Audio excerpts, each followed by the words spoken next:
भगवान श्री रामचंद्रांच्या या अत्यंत पवित्र अशा नगरीमध्ये अयोध्येमध्ये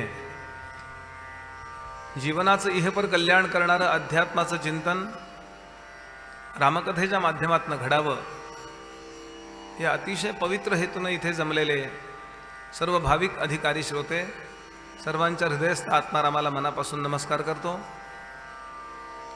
भगवंताची जगदंबेची सद्गुरुनाथांची कृपा आपल्यावर व्हावी आणि ती अखंड राहावी यासाठी जे वागणं भगवंताला प्रिय आहे ते आपल्याकडून घडावं याचा प्रामाणिकपणे प्रयत्न करणारे जे धार्मिक सज्जन इथे बसले असतील त्यांच्या चरणांना वेगळा नमस्कार करतो।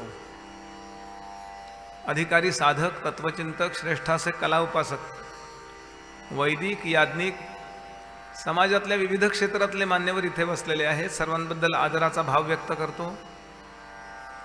या कथेला लाभलेले संहिता वाचक श्री गोविंद मांडवगणे गुरुजी यांना सगळ्यांच्या तर्फे अभिवादन करतो आणि निरूपणाला सुरुवात करतो।